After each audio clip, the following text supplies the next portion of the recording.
All right, guys, so today I'm going to show you the absolute easiest way in the world to harvest your worm castings from your worm bin. Check it out. This is my Can O Worms worm bin, and the first thing to harvest the old layer is to put it on top. So this is what we're going to do. We are going to move this third layer and bring it on up to the top layer. This is my normal top layer here.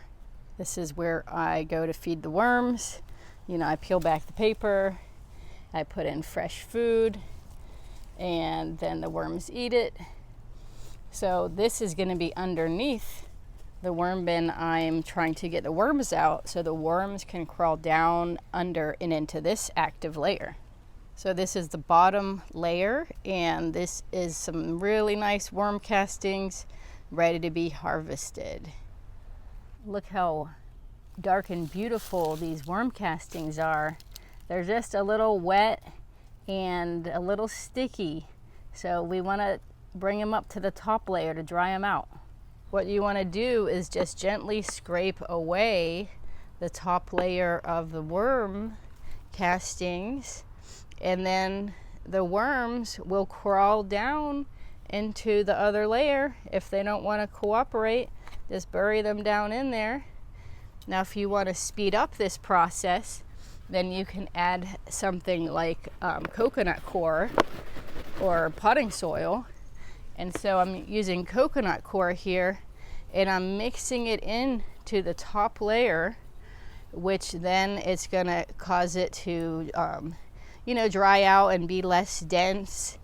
I could even leave the lid off so it's open to the air and the sunlight, and that will really make the worms crawl down really fast.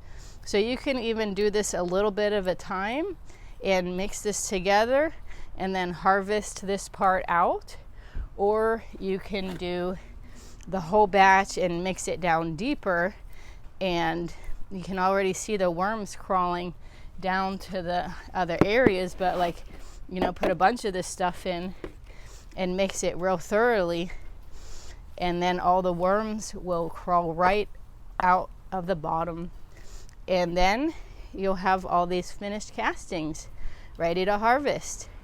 Look at this up close. So when I'm scraping away the worm castings, the worms are crawling through the holes down into the next layer, and they move fast. So the final harvesting here, it's been drying out, and I'm just going to gather it towards the center and then fill my little pot with this great worm castings diluted with a little bit of coconut coir. And as you can see, no worms in there, but if I do happen to grab one, I'll just pick it out and put them back in there. So if you just come back and do this, every hour or so and get a pot and then get another pot full, then you'll be tickling the worms down into the next layer, and it will be very easy to harvest your worm compost.